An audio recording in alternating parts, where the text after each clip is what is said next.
Que alegria poder apresentar a nossa terceira palestrante dessa noite. A doutora Daniela Cano, carinhosamente chamada de Dani Cano, é uma querida amiga, muito especial. Ela trabalha com medicina preventiva e promovendo saúde, com promoção de saúde. Já trabalhou ela e o esposo, médico também, Dr. Luiz Sela, nas nossas clínicas. Foi lá que eu os conheci.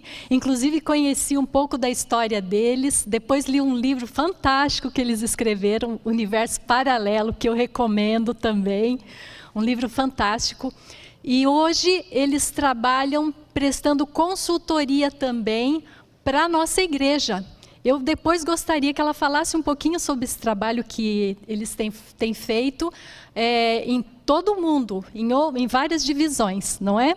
E é uma alegria nós ouvirmos agora a doutora Daniela falando sobre a influência da saúde, do estilo de vida nos relacionamentos. O tempo é seu, que Deus a use, e eu já estou aqui bem ansiosa para ouvir o que você vai falar para nós. Obrigada, Miriam. Obrigada pelo convite, obrigada, pastor Gilson, também. Para mim é um privilégio estar aqui com vocês, compartilhando na importância do momento que a gente está vivendo. Eu tenho acompanhado aqui a igreja também nos sermões e é muito sério assim, tudo que a gente tem visto, né? E se a gente não prestar atenção, a gente cai. Fiquei muito impressionada, viu, Neila, com as apresentações assim, do que tem acontecido com os adolescentes, com as crianças também. E é importante que a gente esteja bem consagrado para a gente ter essa perspicácia, na verdade, que só o Espírito Santo pode nos dar, não é verdade? Então, posso fazer uma breve oração para a gente começar? Nosso maravilhoso e bom Pai, que Teu Santo Espírito esteja com todos nós, com as famílias que o Senhor criou com tanto carinho, para que possamos ter o discernimento desse tempo que estamos vivendo e os cuidados que temos que ter com a nossa saúde física, mental e espiritual. Então, que o Senhor nos abençoe sempre. Amém. Então, a gente vai falar um pouquinho sobre saúde mental e espiritual. A gente tem muito essa impressão de que quando fala de saúde física, mental e espiritual, é uma coisa separada da outra. Mas, na realidade, não é. Quando a gente vê sobre a perspectiva criacionista, eu sempre gosto, quando eu vou falar até com os meus pacientes, eu falo, olha, a gente está vendo você como um todo. Porque às vezes eu vou fazer uma anamnese, que eu vou fazer algumas perguntas para as pessoas na consulta médica, e eles falam, ai, doutora, mas eu tenho um problema mais de, sei lá, câncer. Por que a senhora está me perguntando disso? Como que eu me dou com meu marido, tal, ou o que eu acredito? Eu falei, porque isso tem tudo a ver. Uma coisa está ligada com outra.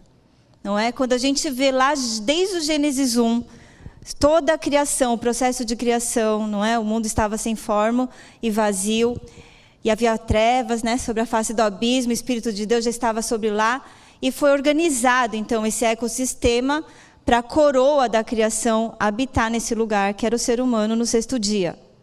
Então, já foi colocado o ar, para ele estar respirando, adequado, a água. Aquele ser humano não precisava estar preocupado se tinha um pH ácido, se ia dar pedra no rim, se ia dar refluxo. As frutas, as árvores que davam sementes, tudo foi criado de uma maneira muito perfeita para que aquele ser humano pudesse habitar e ter saúde plena, não é? Inclusive com relação à comunhão com o Senhor. Tanto é que ele falava face a face, não é? O casal falava face a face com Deus. E esse ser humano, então, quando a gente vê em Gênesis 1, 26 já, ele foi criado à imagem e semelhança de Deus. Quando a gente vê na raiz do hebraico, né, a imagem e semelhança de Deus, ele foi criado à imagem física, não é? O tselem, e também a semelhança, o demut, que quer dizer a semelhança, inclusive, no caráter. Então, o ser humano foi criado à imagem e semelhança de Deus. Imagina a coisa linda que era esse casal, que não precisava fazer botox para suas rugas, não precisava saber se aquela fruta estava com agrotóxico ou não. Eles não estavam preocupados com isso. Estava tudo perfeito. E eles também em comunhão. Mas, infelizmente, né, quando vem, então, a questão da queda do homem, deixa eu passar aqui.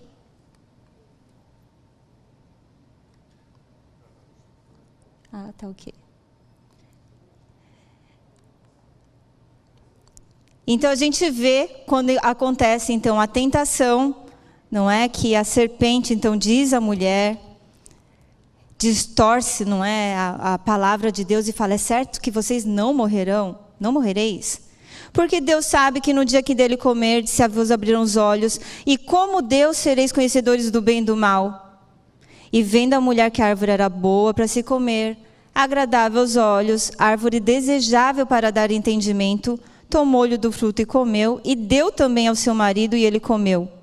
E abriram-se então os olhos de ambos, e percebendo que estavam nus, coseram folhas de figueira e fizeram cintas para si. Então, olha o que envolveu o processo da tentação. Veio a tentação espiritual: sereis como Deus.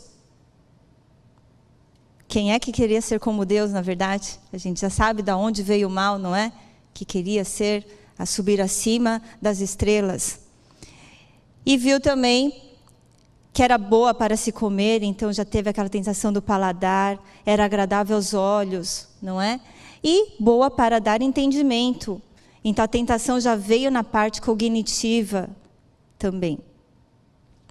E infelizmente esse casal acabou desobedecendo, duvidou do caráter de Deus e foi tentado e caiu então. E depois da queda, a gente já vê os primeiros sinais do pecado, não é?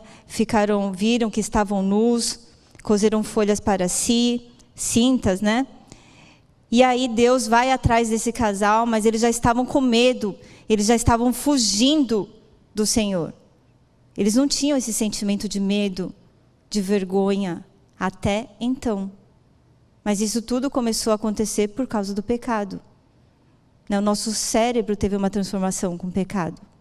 As nossas escolhas, não é? Quando a partir do momento que esse casal decidiu desobedecer e duvidar do caráter de Deus, já teve alteração lá no momento, não só na natureza, que a gente viu que aconteceu, no ambiente social, aquele ser humano já tinha que trabalhar e com o fardo do seu trabalho ele teria que ter o seu sustento.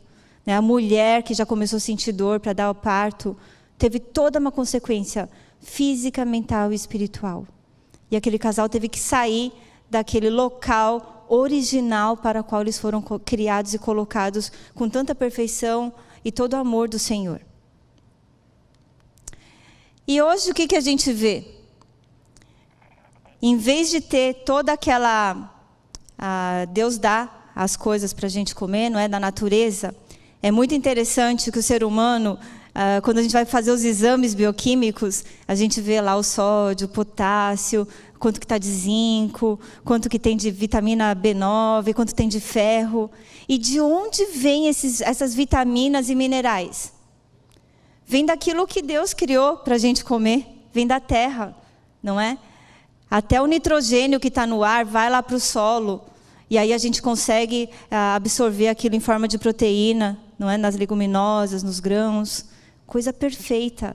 O carboidrato também, que é formado através da fotossíntese, bate a luz do sol, né? Aquela planta lá transforma aquele gás carbônico que nós estamos inalando, e eles estão pegando, transformando no oxigênio que a gente vai respirar, e lá então na terra a gente vai ter os carboidratos para a gente consumir, para nos dar energia, para entrar dentro das nossas células, para entrar dentro das nossas mitocôndrias, que são aquelas organelas que formam energia dentro da célula.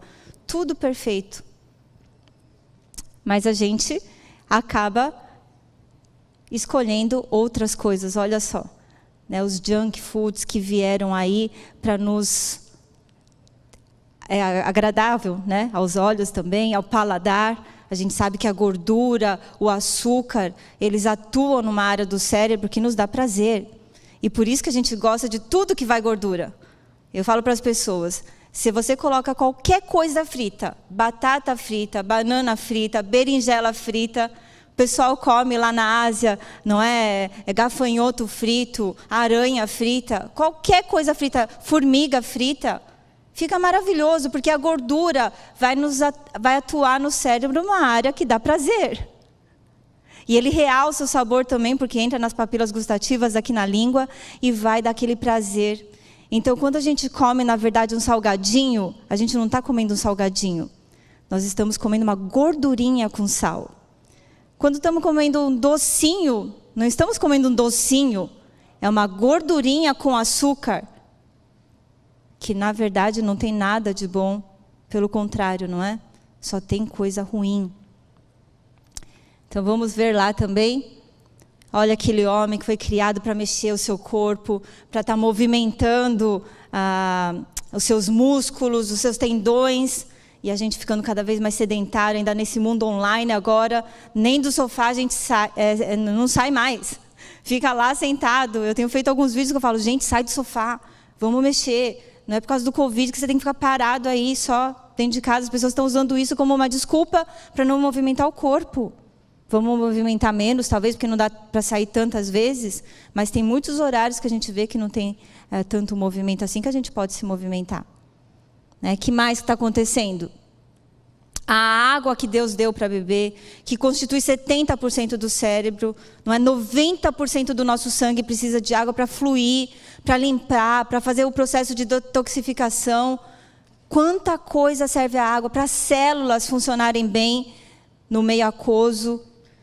E aí o ser humano vem e transforma a água lá, ó, numa coisa açucarada, não é? Que dá prazer e precisa até de muito gelo para realmente a gente conseguir deglutir. Porque tem uma área lá do cérebro, no hipotálamo, que controla a nossa saciedade, que fala, uau, esse excesso de açúcar, sal, ácido fosfórico, não aceito. Nós temos uma área lá que fala, rejeita coisas que fazem mal. Mas, por causa da nossa liberdade de escolha, a gente vai lá e acaba consumindo aquilo com gelo. A indústria de alimentos sabe disso. E fala assim, ó, esse excesso de açúcar, você não vai conseguir deglutir. Mas se vier com gelo, as papilas gustativas lá da sua língua vão ficar anestesiadas e você vai conseguir deglutir melhor. Tanto é que as pessoas não conseguem tomar refrigerante quente ou em temperatura ambiente, por causa do excesso de açúcar. O hipotálamo, lá o centro da fome, rejeita aquilo lá. Mas a indústria sabe. Mesma coisa o sorvete, né? Uma bomba de açúcar com gordura, mas aí vai para o freezer, anestesia nossas papilas gustativas e a gente consegue deglutir. E olha só a consequência do que está acontecendo. Isso daqui é uma pesquisa que está sendo feita no mundo inteiro, na verdade, em vários países do mundo, para avaliar, analisar o que realmente é o impacto do consumo de bebidas açucaradas na nossa saúde.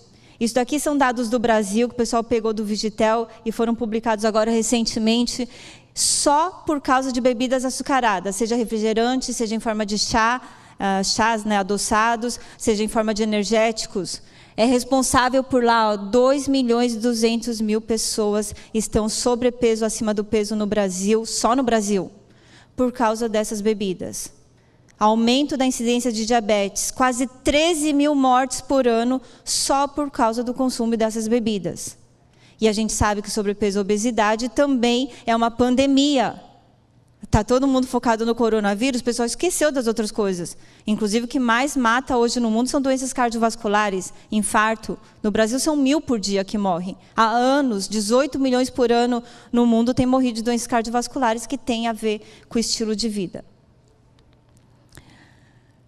E aí a gente vai colocando toxina, né? Deus ofereceu para a gente o que a gente deveria comer, o que a gente deveria beber, e a gente continua focando nas coisas da indústria e aquilo que nos dá prazer.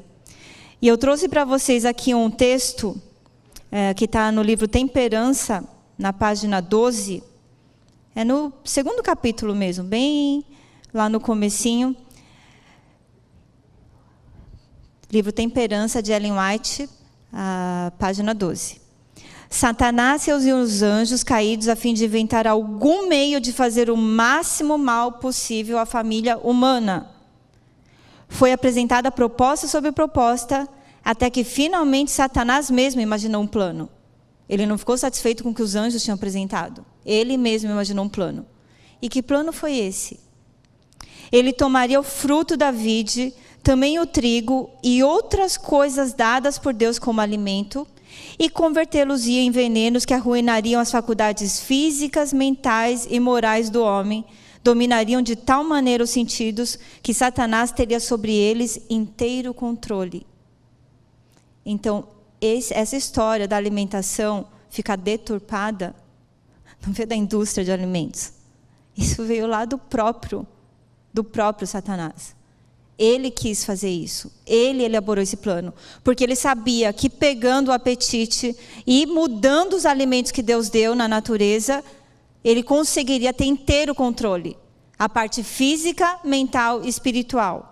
A parte física está clara, que todo mundo está vendo. 60% dos brasileiros hoje está sobrepeso ou obeso. A gente está vendo na parte física o que tem acontecido. Diabetes tipo 2, doença do coração, câncer. Cada vez mais, 1 em cada 6 hoje tem câncer. Eu lembro que o meu avô faleceu há 25 anos atrás com câncer. E naquela época, que não é tanto tempo assim, câncer era uma coisa que a gente falava, está com câncer, uau, não acredito, que coisa. E hoje está todo mundo com câncer e a gente está achando isso normal. Infartou, normal. Aí vem o Covid, todo mundo, uau, Covid. Quanta coisa tem matado a gente, não é? Então, por que quando a gente fala em alimentação, a gente vê nesse livro aqui, Temperança, o que isso, como é que o alimento vai realmente controlar a mente e a parte espiritual? Então, eu vou trazer para vocês aqui.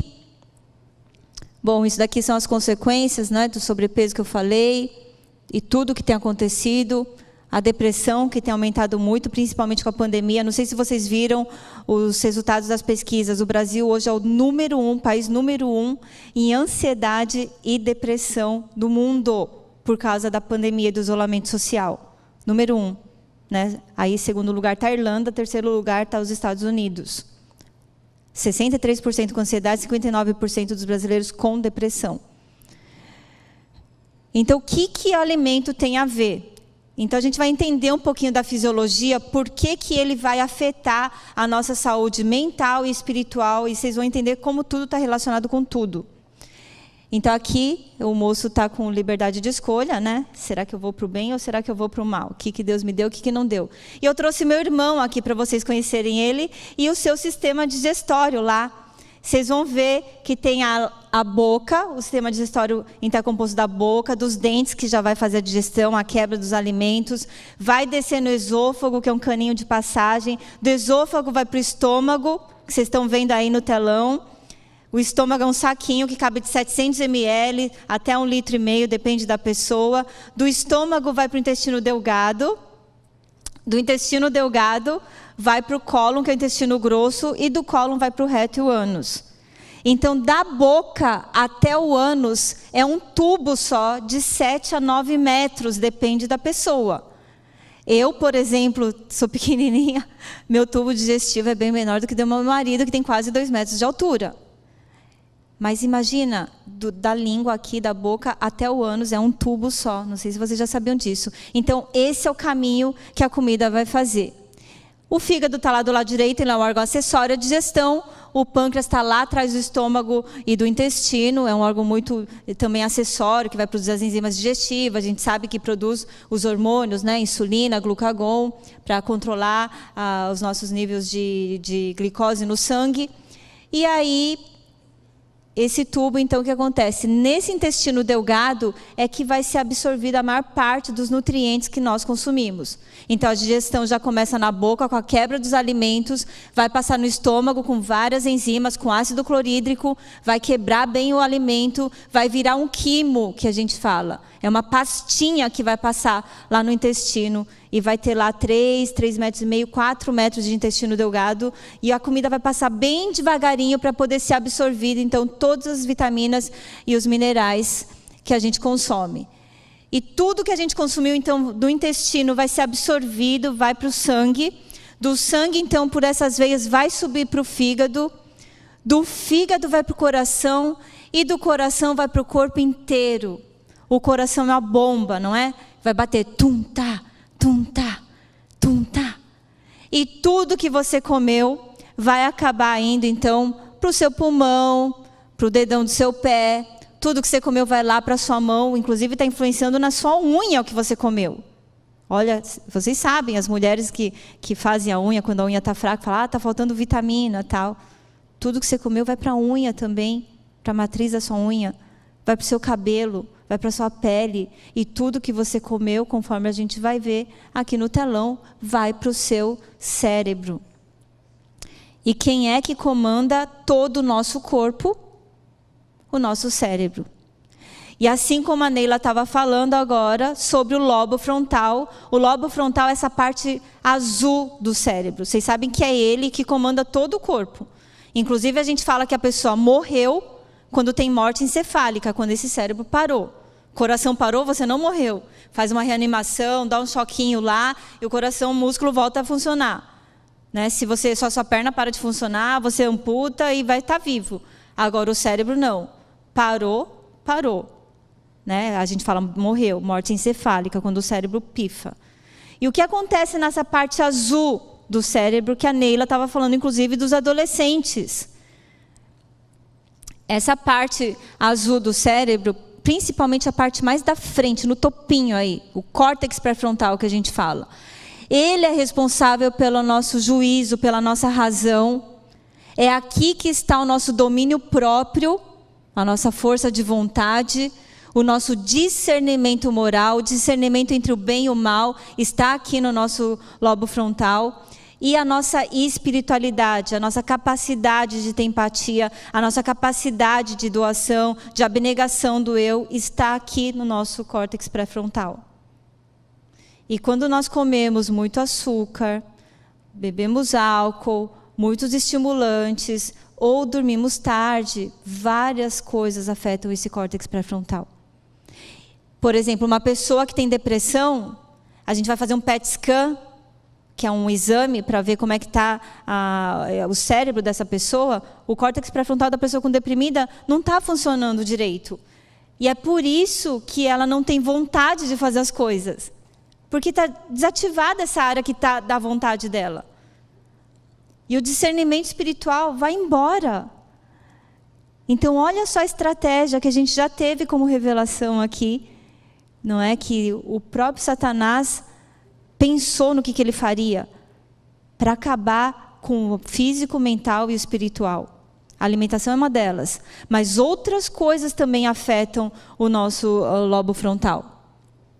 Diminuição de oxigênio, quando a gente respira mal, não faz atividade física, não chega oxigênio lá na pontinha do cérebro, também vai morrendo esse córtex pré-frontal. Não é que vai morrendo, ele vai ficando desativado. Não é? Não circula bem o oxigênio e os minerais e os nutrientes que você está comendo. O estresse também, físico, mental, acaba cansando esse córtex pré-frontal. O álcool, fumo e drogas. E também as coisas que a gente vê com os olhos, que escuta com os ouvidos, como a Neila estava falando. Leituras, o que a gente está vendo na televisão, a música, o tipo de música acaba afetando o nosso lobo frontal. Nós temos um amigo médico que atua lá na Califórnia, ele só atende pessoas com depressão moderada grave, numa clínica. E ele faz parte do tratamento para ativar o córtex pré-frontal dessas pessoas com depressão. Ele acaba colocando essas pessoas para escutar de 40 minutos a 1 hora a música clássica, para ativar os neurônios lá do córtex pré-frontal. Olha que interessante, faz parte do tratamento. Dependendo da música, se ela está fora de compasso, com muita síncope, não tem aquela riqueza que a gente escuta, por exemplo, de instrumentos na música clássica, você pode estar desativando esse córtex pré-frontal. Olha que maluco, o que você escuta, né? O que você está vendo está afetando o córtex pré-frontal, o tipo de leitura que você está fazendo. E até fofoca, né? O que você está escutando não é só de música. Se você fica escutando só fofoca, pessoas que estão falando mal das outras, uma das outras, falando mal das pessoas. Se você está vendo na TV só coisas ruins, notícias negativas, é lógico que o seu cérebro, seus pensamentos vão ser mais negativos. Você vai tender a ficar mais deprimido. Por isso que a gente tem que cuidar com as coisas que nós escolhemos para assistir, com as leituras que nós estamos escolhendo no nosso dia a dia. O que você está lendo? Que tipo de programa você está assistindo na TV? O problema não é a TV, é o que você está selecionando para ver, seja no YouTube, seja o que for. As pessoas estão achando que é um bombardeio de informações hoje. seja de fake news, seja de coisas que a Neila apresentou aqui, em desenho animado, em forma de desenho animado, gente. Não é só em forma de filme, mas o mal está escancarado aí. Não tem mais aquela cara, é um mal revestido de bem. Não, já está bem escancarado. É um mal revestido de mal mesmo. E vamos ser mais mal. É isso que está sendo falado aí fora. E a consequência da gente perder esse córtex pré-frontal, por causa do estilo de vida, sedentarismo, vai dormir tarde, não, come alimentos cheios de gordura, açúcar, estimulantes, está cansado, aí toma café. Está cansado? Toma energético, é assim que está acontecendo. Aí você dá aquele boost, né? aquela bomba de estimulante, você se sente bem na hora, e seu corpo e seu cérebro vai pedindo cada vez mais, cada vez mais. E aí você vai se tornando dependente químico, seu cérebro não vai tendo discernimento. Olha o que acontece com o seu cérebro, vamos ver aqui. Impedimento dos princípios morais, impedimento social, falta de amor, perda de planejamento, a nossa capacidade de planejar, de abstrair as coisas está no córtex pré-frontal. A gente vai perdendo o raciocínio lógico, vai fazendo coisas que agem pela emoção, porque o raciocínio lógico não funciona mais. Falta de empatia e falta de limites, porque a partir do momento que você não tem mais o córtex pré-frontal funcionando, você perde esse discernimento do bem e do mal, você perde o discernimento espiritual, você não tem força de vontade para fazer aquilo que é certo. Às vezes você tem até um pouquinho de discernimento, tem alguém lá, um amigo falando, você está tentando ler a Bíblia, você está enxergando que está errado, mas você vai perdendo esse discernimento. Você vai perdendo a capacidade de ter juízo, de raciocinar por sua própria vontade, aí você começa a ser manipulado. Essa é uma manipulação, né? Fica cada vez mais fácil manipular as pessoas, porque é uma maluquice isso que a gente está vivendo hoje. Quando a gente fala uma coisa que está certa, o pessoal cai de pau. Agora, quando está falando uma coisa errada, uau, que coisa linda! Não sei se vocês lembram, há quase 5, 6 anos atrás, o prefeito de Nova York, ele tentou instituir uma lei, porque vocês sabem que veio lá dos Estados Unidos, não é? Essa ideia de comprar um fast food e vem à vontade. Você compra um refrigerante assim, 750 ml. Antes o refrigerante tinha 250. Foi para 500, depois para 750. E você pode tomar à vontade, vai e volta, vai e volta. Quando eu vou para os Estados Unidos, vejo aqueles adolescentes indo e voltando com aquilo, começa a passar mal, uma loucura. E sabendo que a obesidade hoje é um problema de saúde pública, que tem consumido muito dos cofres públicos do Brasil, mais de 3 bilhões de reais estão indo por causa de consequências do sobrepeso e obesidade, as doenças relacionadas com isso. Não é uma questão estética só, é uma questão de saúde pública, é uma questão econômica que está acontecendo. E o bendito do prefeito foi lá e falou, gente, vamos parar, vamos criar uma lei que não. Vamos diminuir o copo para 500 ml e se tiver que tomar de novo, o refrigerante vai pagar. O pessoal quase matou ele. Nós queremos à vontade. O homem tentando lá fazer uma coisa para tentar melhorar a saúde das pessoas, quase mataram ele. Porque é isso. O discernimento das pessoas está indo embora. A liberdade de escolha nem está existindo mais, porque cada um faz o que quer, não tem mais discernimento, sem limites. É isso que está acontecendo, sem limites, gente. Cada um faz o que quer, fala o que quer, come o que quer. E tem essas consequências, não só para a própria pessoa, é para a família e para a sociedade. Como é que lida com isso, com essa falta de limites depois com a família? Né? Eu vejo as crianças, às vezes os pais não querem colocar limite, aí dá uma bolacha, dá um chocolate, dá sempre um prêmio relacionado com comida. Aí chega na idade adulta, essa criança fica compulsiva. Não só por doces, por coisas mais, ela vai pedir mais. Aí vem álcool, aí vem drogas, porque aquilo não está mais satisfazendo. E às vezes é uma coisa que começou lá da educação na infância, na primeira infância. Porque não soube colocar limite. Aí vira a criança mimada, que quer tudo na hora que ela quer, do jeito que ela quer. E aí esse adulto depois vai virar um empresário que vai tratar os funcionários de tal maneira que não tem limites. vai tratar a esposa de uma maneira que não tem limites, as crianças. E isso vai se perpetuando, vai se tornando um câncer da sociedade. E começou lá, na verdade nem foi na primeira infância. Porque os estudos têm mostrado que, na verdade, o que a mãe consome durante a gravidez já está afetando na microbiota intestinal daquela criança, não é? No comportamento daquela criança que vai nascer. Olha que loucura. A epigenética está estudando isso hoje. O que a avó, na verdade, faz, até de comportamento, e come, vai acabar passando esse comportamento para a mãe, que vai passar para a neta, vai até a terceira e quarta geração. Essa perpetuação do mal, e que, na verdade, a gente até já tinha lido na Bíblia isso. Hoje a epigenética mostra isso. Uma loucura. Comportamento herdado, né? O mau caráter, vamos dizer assim. A genética vem junto com as coisas do mal. Então, foi dado para essa igreja, né? Em 1848 já veio a primeira informação sobre saúde, que era bom se abster de álcool, cigarro, café. Numa época que era normal, os médicos fumavam e vendiam cigarros para tratar de doenças do pulmão. Aquela fumaça do cigarro fazia bem. Se vocês verem as propagandas da época, não é?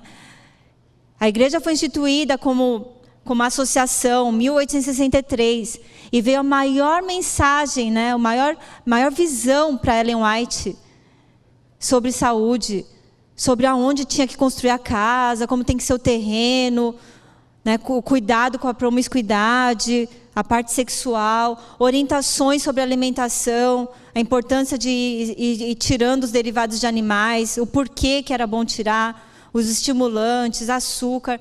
Foi muita informação, desde 1863. É incrível. E hoje a ciência tem comprovado tudo o que ela tem falado. Tudo que foi falado e mostrado para a nossa igreja já está comprovado cientificamente. Eu e meu marido, a gente teve a oportunidade de passar, ele foi fazer um mestrado na Califórnia, em Loma Linda, e nós tivemos a oportunidade de passar um mês, em 2015, na Harvard, né, que é lá em Boston. E lá nós tivemos, então, contato com vários professores do Instituto de Medicina do Estilo de Vida, o Institute of Lifestyle Medicine. E nós estávamos assistindo às aulas com psiquiatras, com os doutores da obesidade. E era tudo o que a gente já sabia. Quando ele foi fazer a tese dele, porque ele tinha que apresentar um trabalho, ele falou assim: Dani, eu acho que eu vou contar o nosso testemunho. E a gente achou uma loja lá. Foi Deus que mandou. Achamos uma loja que tinha a ciência do bom viver nessa loja. E a gente estava meio duro de dinheiro, mas a gente achou nesses céus, lá perto de Massachusetts. A gente passou com o carro e compramos, acho que 15 livros da ciência do bom viver. E aí o Luiz falou: eu vou contar minha história, eu vou contar que a gente já sabia disso, e comparando com o que a ciência fala hoje.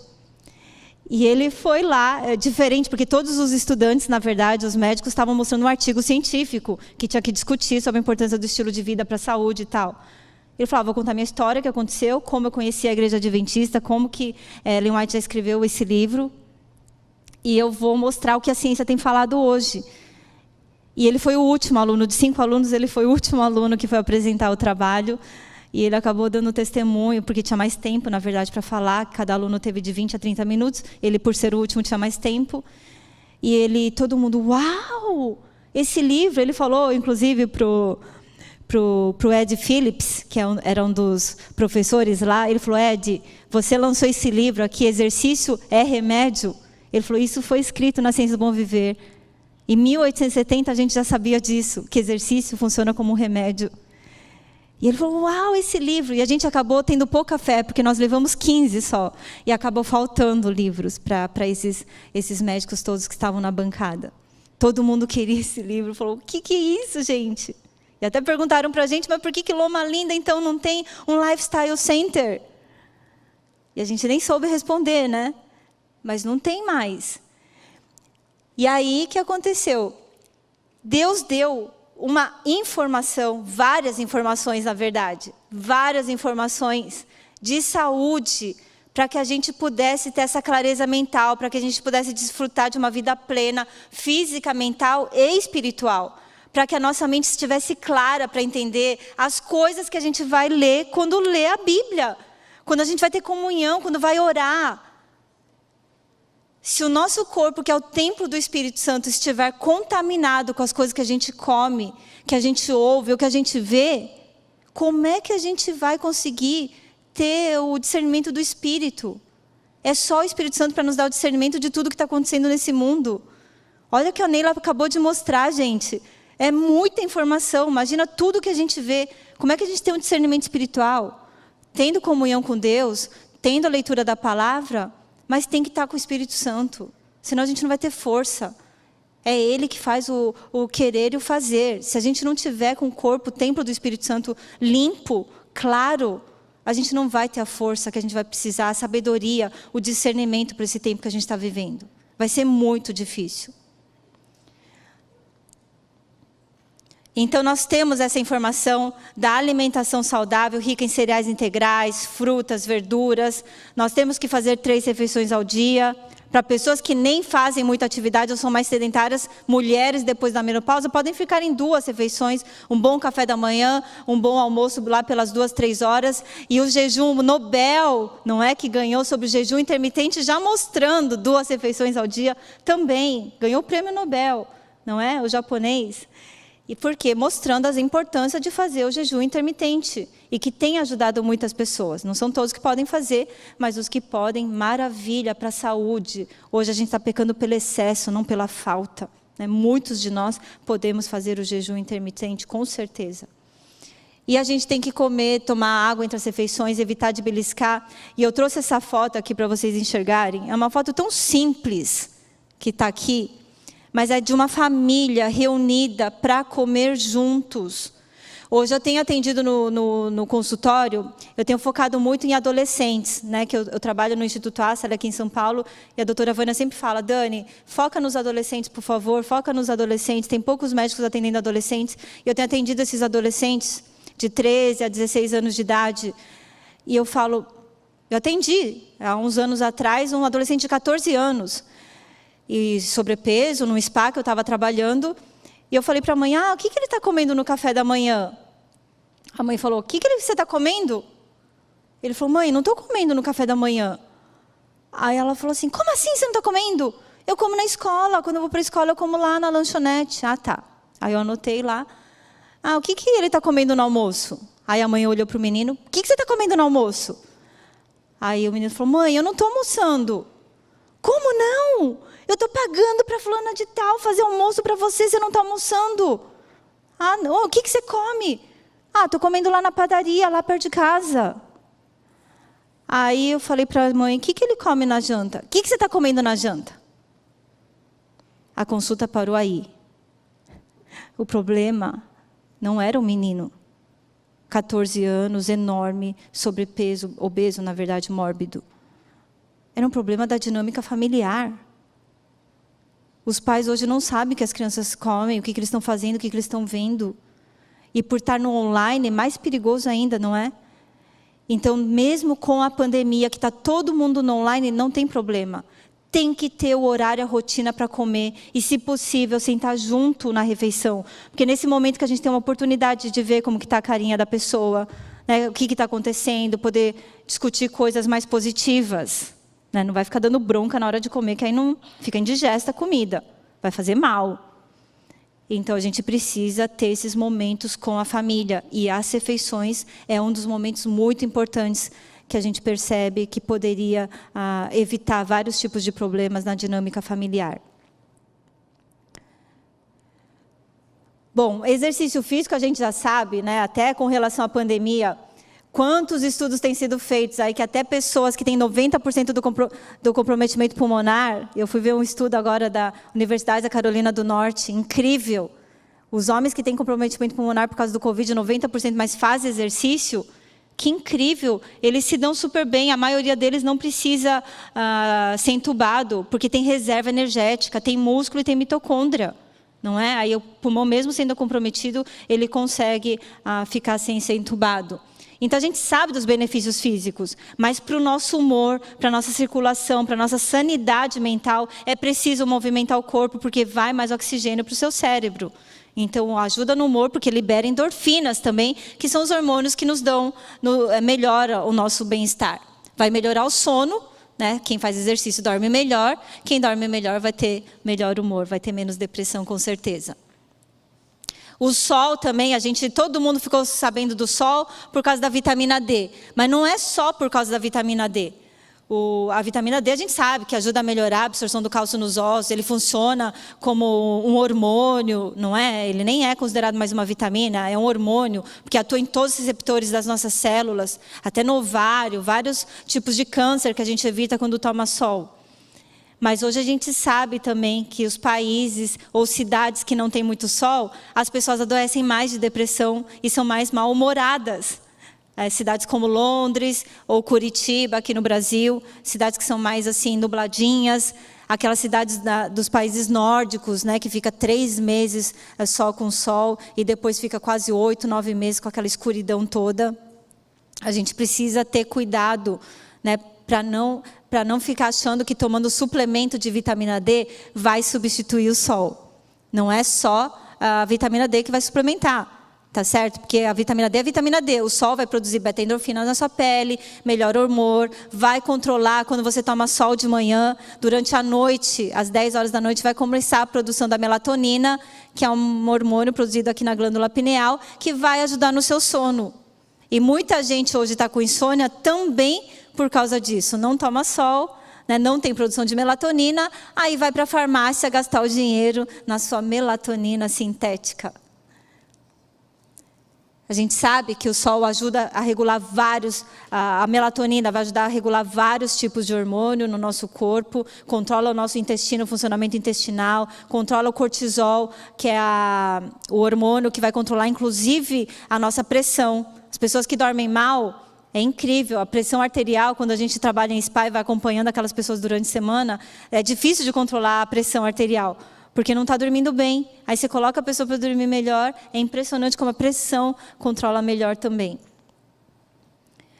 Então, tem o estresse, a ansiedade, que está tirando o sono, as preocupações, mas não é a tela hoje que a gente fica do iPad, da televisão, do iPhone, essa luz azul, ela engana o nosso cérebro, a gente acha que é dia.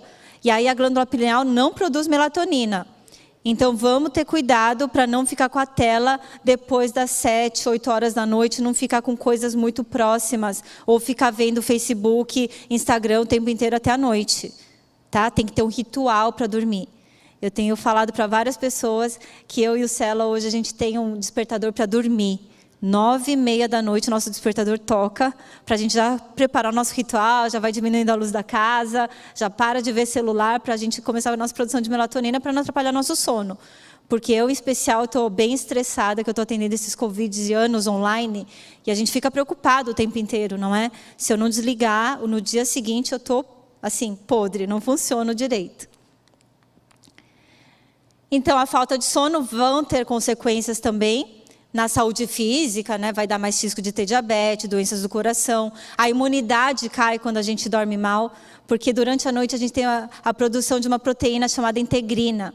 Essa proteína integrina, ela vai ajudar ela como se fosse um adesivinho. Imagina um sticker, assim, que as células T produzem para reconhecer vírus ou corpos estranhos, e aí gruda e você consegue matar com mais facilidade. Se você não dorme bem, até essas proteínas são produzidas em menor quantidade e a capacidade das suas células de defesa trabalharem é prejudicada.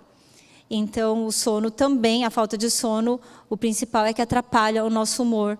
Né, atrapalha também a nossa saciedade. Pessoas que trabalham, às vezes, no terceiro turno ou dormem muito tarde, elas têm tendência a comer mais, elas são mais compulsivas, engordam mais também, porque os hormônios, né, grelina, leptina, que são vários hormônios que o nosso corpo produz, o estômago, as células da gordura, os adipócitos, produzem esses hormônios que nos trazem saciedade, e quando a gente não dorme direito, esses hormônios ficam todos desregulados e a gente acaba comendo mais, engordando mais também. Então, os relacionamentos, não é? A dinâmica familiar, A nossa saúde não vai estar bem se a gente estiver só nos relacionando por redes sociais, gente. Agora é um momento diferenciado, mas é importante que a gente ligue para as pessoas para conversar. Não ficar só vendo as redes sociais. É importante a interação, é importante ter uma comunidade, como vocês estão tendo aqui, que todo final de semana tá postando, a gente se encontra, consegue trocar ideias no chat, não é? Mas é bom visitar as pessoas também, não ficar totalmente em isolamento. Você mantendo o distanciamento social, mantendo o uso de máscara, né? Não ficar beijando, que o brasileiro é muito, às vezes, assim, afetivo. A gente pode sim visitar as pessoas. Então, vamos cuidar com esses relacionamentos, não é? A gente vê aqui uma família feliz desse jeito, que é uma família de propaganda de margarina, é uma família maravilhosa, bonita, é uma família de Instagram, de Facebook. Só que para a gente construir uma família saudável, mentalmente feliz, espiritualmente equilibrada, em comunhão com Deus, exige um esforço. Não vem assim, a gente só vê isso nas fotos. Quem tem família em casa sabe do esforço que deve ser colocar as crianças em rotina, manter o culto familiar. Culto familiar é uma coisa que está acabando também. Por causa de... Nem na igreja a gente está indo mais, porque não pode. As pessoas não estão fazendo mais aquele culto diário com as crianças. 15 minutos, gente, na hora que acorda, na hora que vai dormir. Precisa ter essa comunhão, essa reunião com a família. Vai exigir um esforço. Acordar mais cedo, dormir mais cedo. Ter a criatividade, o que vai fazer com a criança. O horário para comer, fazer uma compra de comida mais saudável. Tudo exige um sacrifício. Tudo exige um sacrifício. Mas Jesus já se sacrificou por nós. Ele fez o maior sacrifício. E Ele prometeu que estaria conosco até a consumação dos séculos. Essa guerra do bem e do mal, Ele já venceu. Mas cabe a cada um de nós tomar a decisão de que lado você vai estar. Desde o Gênesis até o Apocalipse, existem 2 grupos de pessoas. Aqueles que adoram a Deus e aqueles que não adoram o Senhor, que vão adorar a besta. Em que grupo que você vai estar? Que escolha que você vai fazer? Como é que está sua mente para você ter o discernimento espiritual? Para entender o tempo que nós estamos vivendo, entender que o seu corpo é o templo do Espírito Santo. Se você não cuidar com as suas escolhas, quem vai te dominar é outra coisa que não é o Espírito do Senhor. Então, só para a gente encerrar, eu queria falar 1 Coríntios 9, 25 e 26. O pessoal está naquela luta lá no Japão, né? Vai ter Olimpíadas, não vai ter Olimpíadas? Pois é, ninguém sabe ainda. Tem uma briga lá. Meus primos lá, minha família lá do Japão, a população não quer que tenha, mas os atletas estão lá se preparando. 1 Coríntios 9, 25 e 26. Todo atleta em tudo se domina. Aqueles para alcançar uma coroa corruptível. Nós, porém, a incorruptível. Assim corro também eu, não sem meta. Assim luto, não como desferindo golpes no ar, mas esmurro o meu corpo e o reduzo à escravidão, para que, tendo pregado a outros, não venha eu mesmo a ser desqualificado. Então, a minha oração é que você faça boas escolhas, que você opte por apresentar o seu corpo como sacrifício vivo, santo e agradável a Deus. Que Deus os abençoe.